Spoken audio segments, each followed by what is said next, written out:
I was mostly just taking your lead. I would be texting you like, who should I collect? What should I collect? What product should I pick up? And I remember your response was always like, well, who do you like? What teams do you like? What player do you like? And it took me a very long time to realize, like, oh, that's really at the core of what the hobby is about.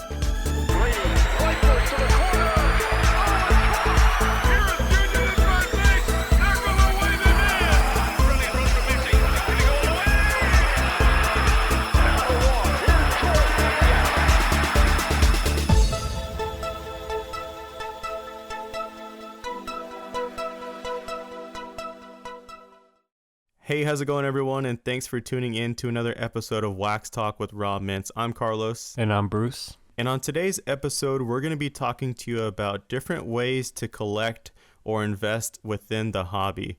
But before we get into it, if you could just please be sure to subscribe if you aren't already.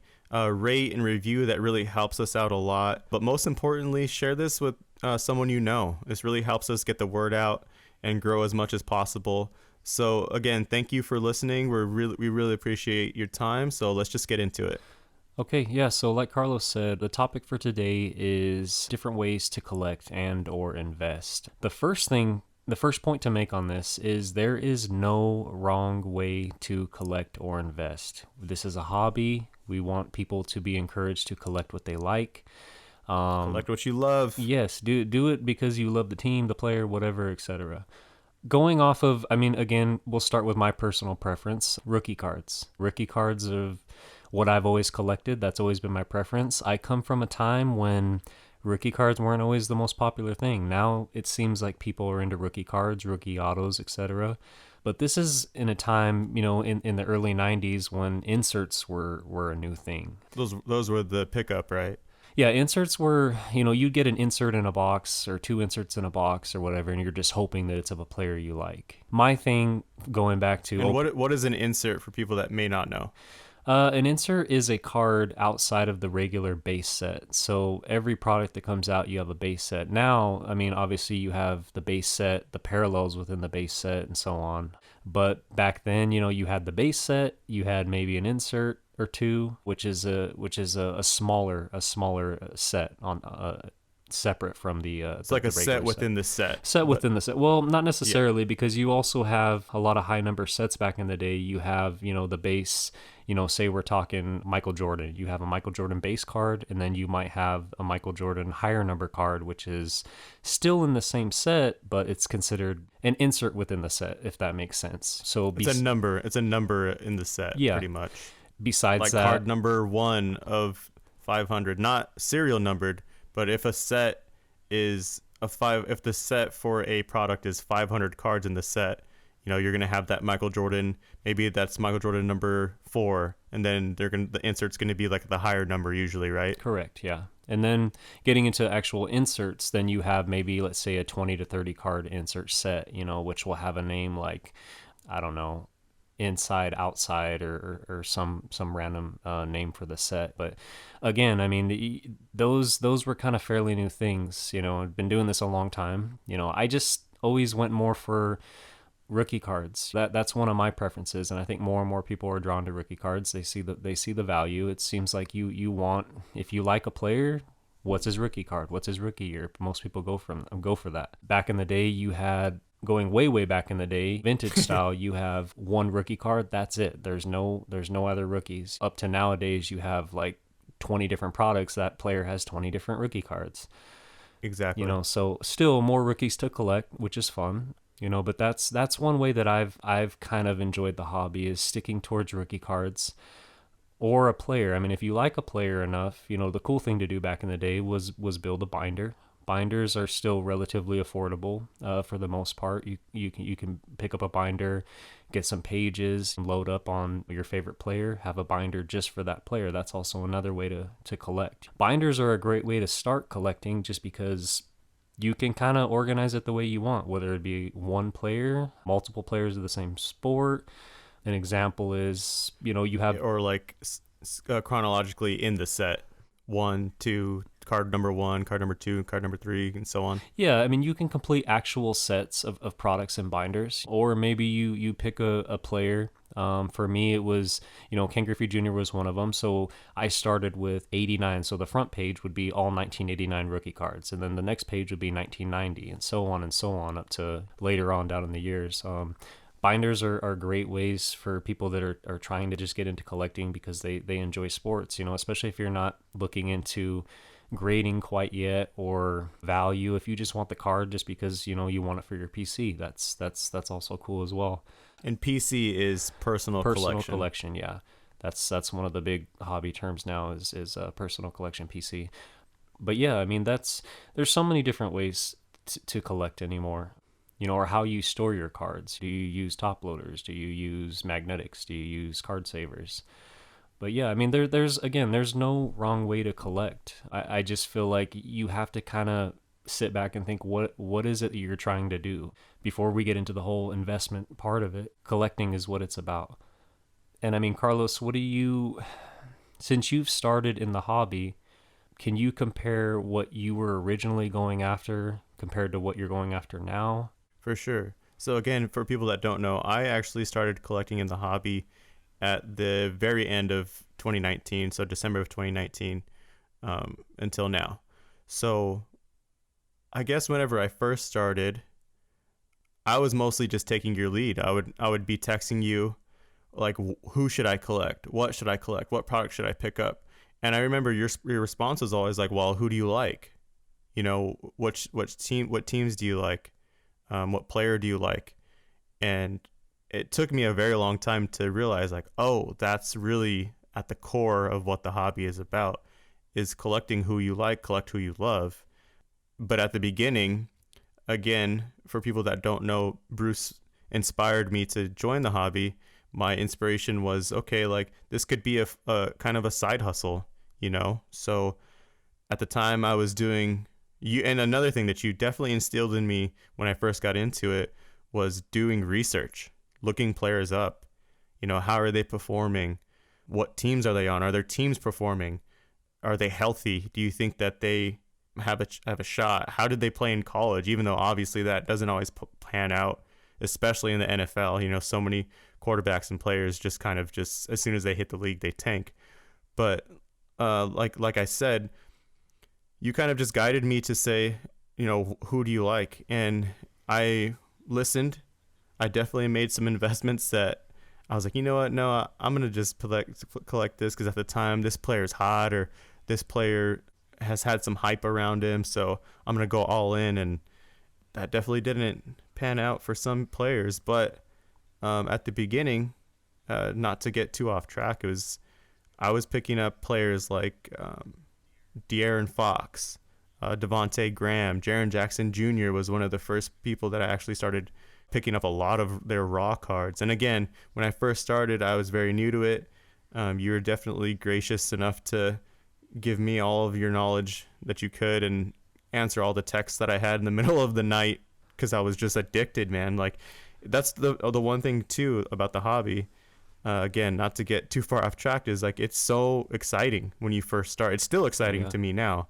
I'm able to manage that excitement a lot more and, just kind of like realize like, oh, okay, there's so much product out there. Like, you don't have to just stay up all night trying to pick up everything you can.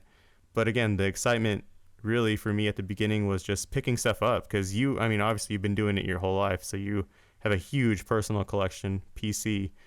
And I wasn't trying to get there, even though I did fairly quickly fill up quite a few boxes of cards.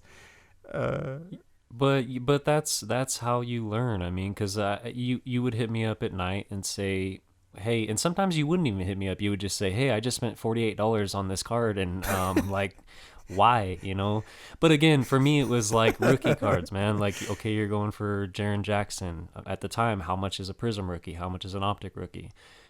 That's the thing too, is you got to find what product you're interested in. You got to know what the best products are. You got to see what suits your budget, what suits you, what is aesthetically pleasing to you, because maybe you don't like Panini products at all, which you're limited as far as with basketball and football. I mean, that's all you really Currently, you yeah. really have right now. But say you didn't like Panini, then I would say, okay, well, go back to when Topps and Bowman was still a thing, or whatever For other basketball or football. either or whatever you were into. But my thing was always like, go for the rookie card. Okay, who do you like? Oh, I'm interested in Fernando Tatis Jr. Okay, well, he's got a 2016 card, his first card. He's got his 2019 rookie card.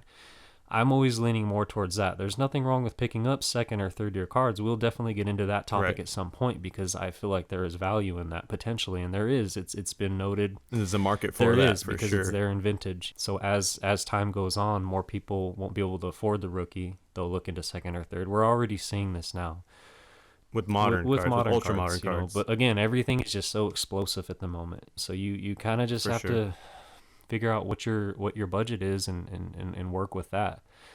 But yeah, there's no wrong way to collect. Exactly. And even to finish that thought, I guess, we're going to get off track on this podcast, bruh. Like, there's no way We're still around getting it. used to it, yeah. But to kind of round out, I guess, what you asked was, what did I collect when I first started compared to now?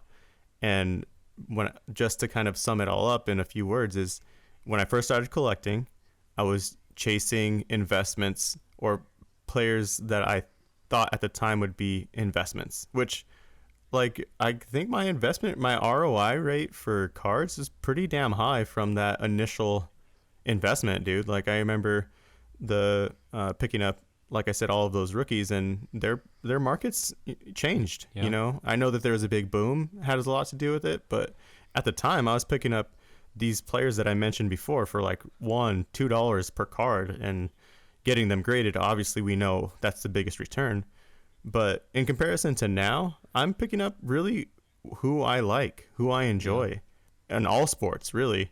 And it's not just like picking up their rookie cards. I just like cards that look dope, like straight up. Like, I went on a tear in December, which I'm glad, again, something that we really have done, and we'll talk about as we go out through the podcast, is we have been ahead of the curve on so many things over the past year. So even, for instance, like I said, in December, I kind of went on a tear of picking up late 80s. I'm talking like 89 and possibly 88, early 90s, all the way up to like 96 Michael Jordan slabs, which again, a slab is a graded card. I was picking up just cards that looked sick to me, like the 92 Topps Archives Michael Jordan, and I just picked it up because it looked dope. Especially if it's not going to break the bank. I mean, why not go for it? Because if it improves in value over At the time, it's just a bonus to what you're already trying to do. Exactly. So yeah, I definitely shifted from, obviously we both still invest pretty good in rookie cards. That's our bread and butter, really.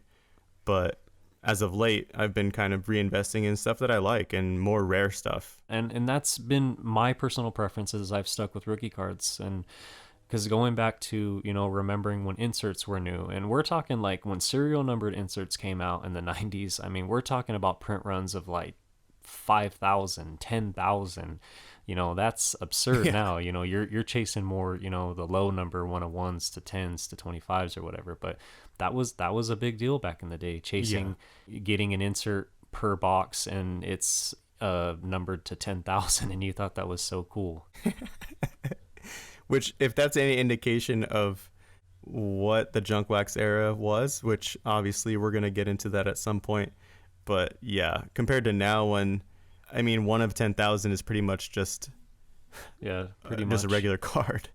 I think that most people that are getting into the hobby, or maybe they've been in it for a short time, most people are chasing the modern stuff. I think it's good to get into the junk wax era. A lot of it is going up in value now. Some of it isn't, but it's just good to have.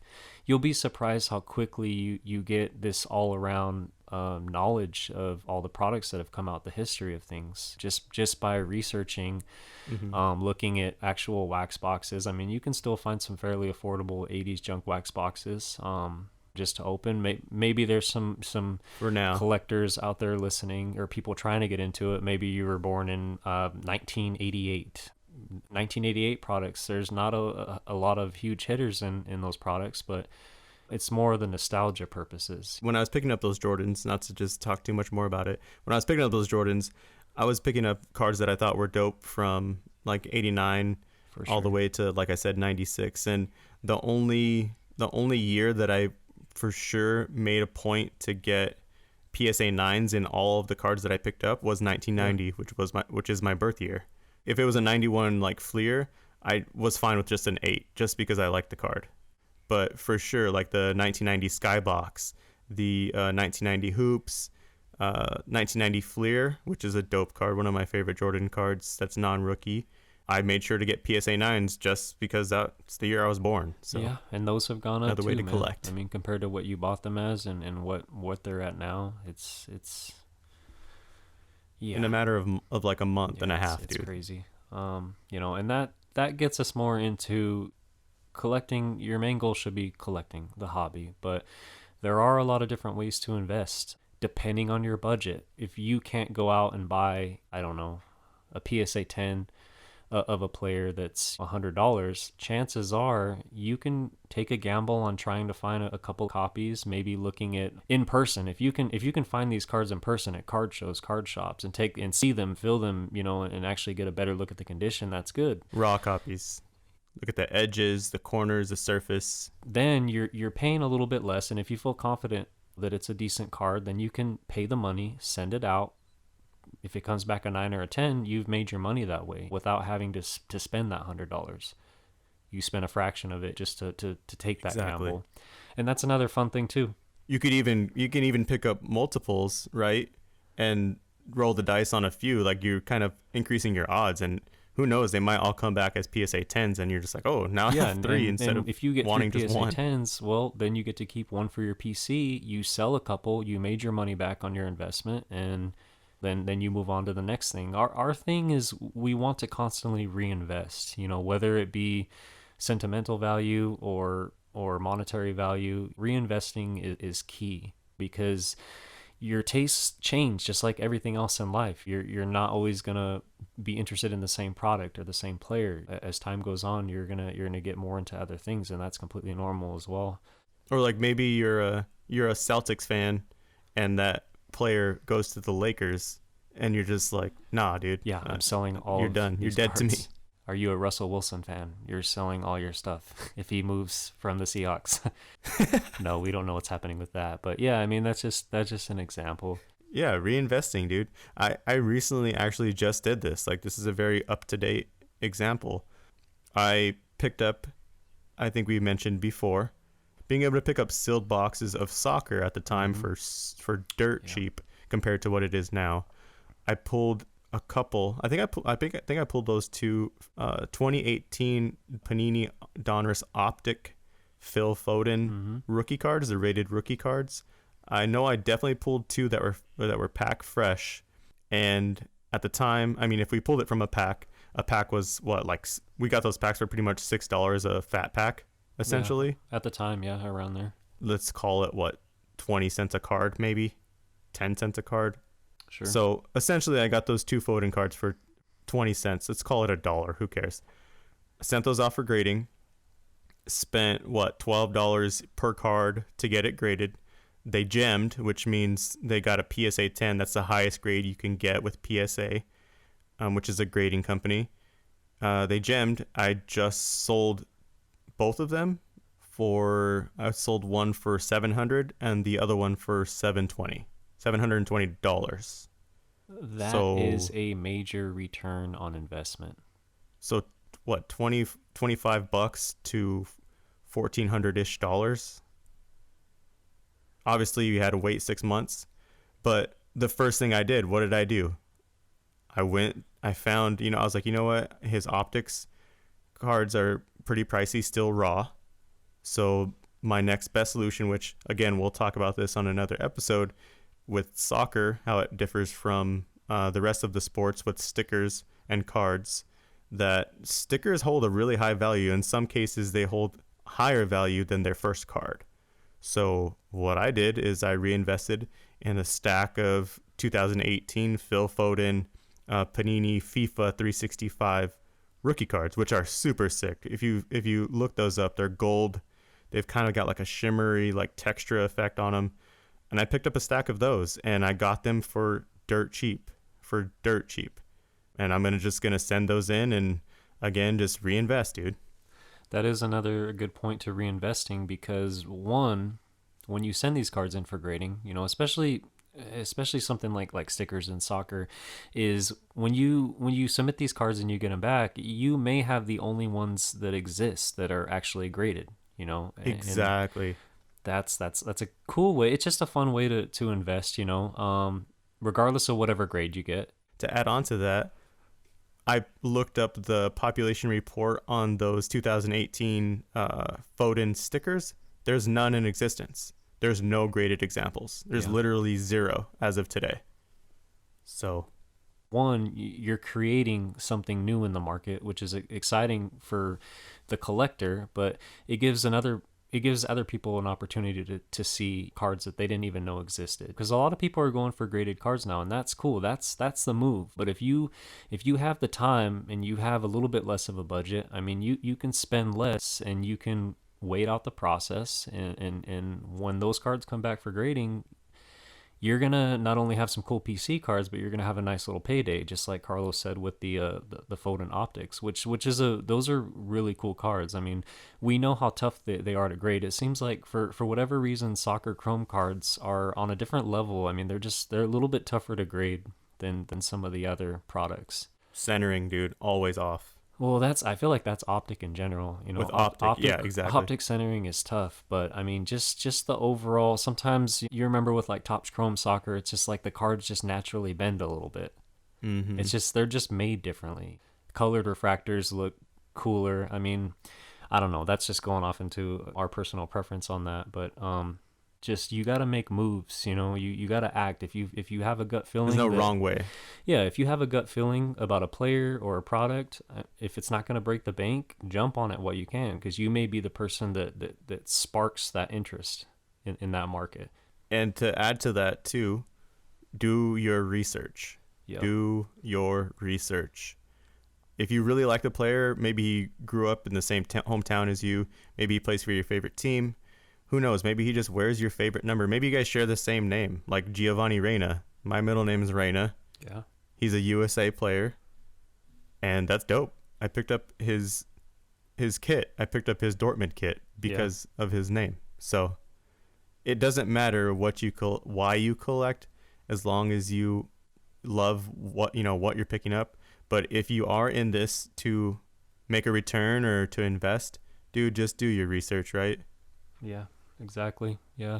Because I can tell you, if you get into it just to invest, you're going to make some money.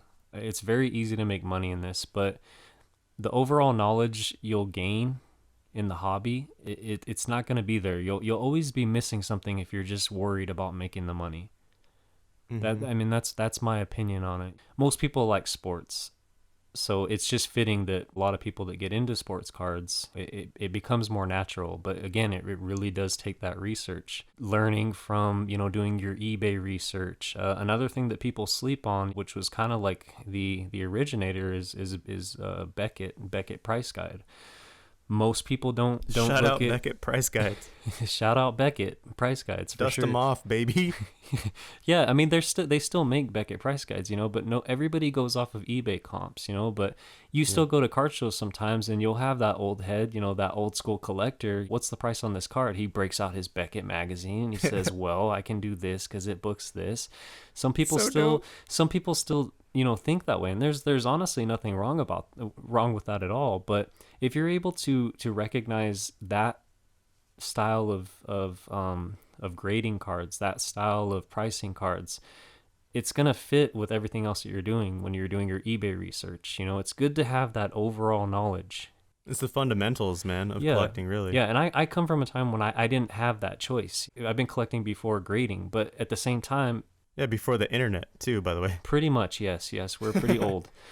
But just being able to know, you kind of price a card based on the value. If a card is in good condition, you know that you're going to get more of a premium for it. Now it's obvious because you have grading companies that tell you that. But again, there's nothing wrong with picking up raw cards. Just make sure that you're, especially if you get into vintage, which we'll talk more about vintage on another time, but you just want to be able to know the condition is okay, it's not tampered with, and then you can make your decision. Or ultimately fake. Yeah, and then you can make your decision. Okay, do I want to just put this in my binder? Do I want to get this card graded? There's no wrong way to go about it. For sure. I totally agree, man. I know that in the future we're going to be, when it comes to investing, we're going to definitely be revealing our strategies. It's so easy to do this. We're not here to withhold information, really. That's the whole point of this podcast, is to share what we know.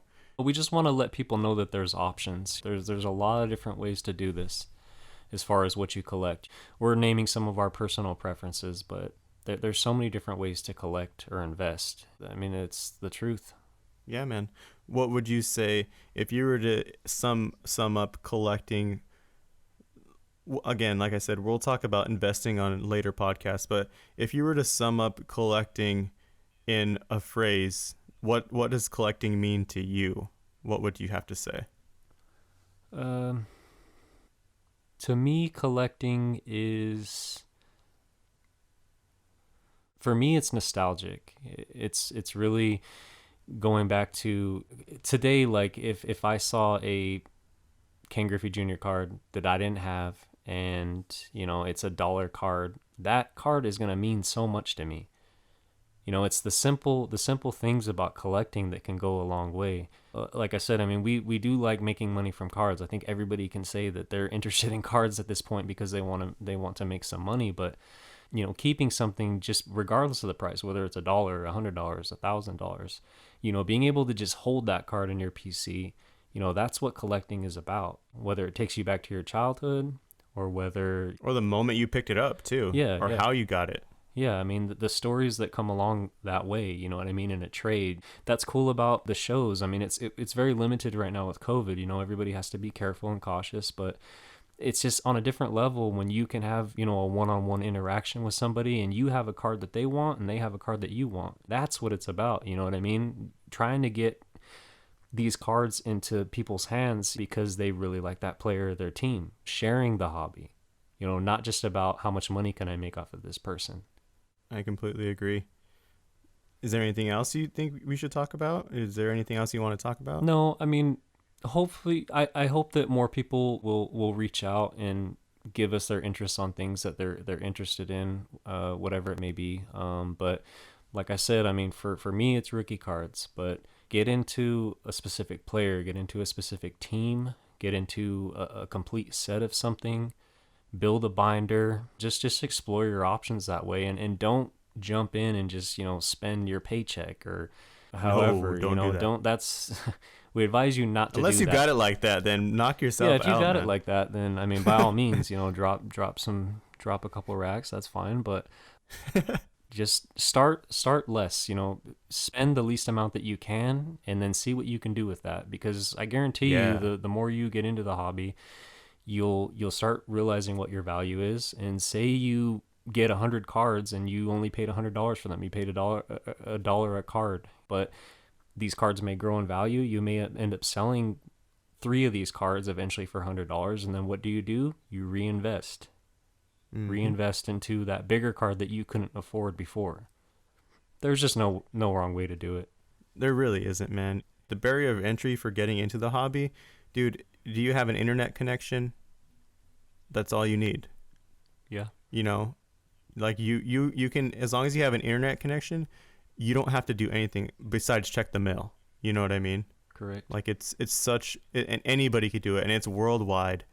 It's worldwide, which is amazing, and we're so excited to see it grow. But yeah, I think that kind of wraps it up, right? Yeah, just do your research, do your eBay research. Another thing is look on, obviously we have a lot of different social media platforms, but YouTube is another one. Type in a sports card show, or say you're interested in a specific product. Type in 2012 Topps update, box break, just so you can see someone opening the product before you maybe spend that money on whatever the product is, just so you're certain that that's what you want to invest on or take a gamble in. You and roll the dice you on. have Yeah, that access. If you have internet access, I mean, you're able to see what you're getting into to an extent before you actually take that plunge. for sure. And there's so much product out there too that even if you miss something, like we've all had those misses where we should have pulled the trigger and we didn't. There's gonna be more. There's gonna be more that you can pick up. So don't rush into anything. Don't rush into investing in something high dollar unless you really want, like, know what you're doing. Like, don't break the bank on something huge, or a product that just came out that in a few months is pretty much not gonna be worth that much. Like, just do your research, man. Like, we'll hammer that home every single episode if we need to. Yeah, we Right on. appreciate all you guys listening. Once again, just subscribe, share with friends. Feel free to reach out to us. Instagram, direct message us. We always do our best to get back to everyone as soon as we possibly can, me or Carlos, and we'll give our opinions and offer the best advice we can. For sure. And like you said, man, subscribe, rate, review if you could. Thank you for listening. If you're already subscribed, thank you so much for doing that. But this really helps us out a lot. This really helps us continue to do this and bring this to you and share our opinions and our experiences, and hopefully help you along your journey with the hobby. So with that being said, this is Wax Talk with Raw Mints. I'm Carlos. And I'm Bruce. Thank you for listening.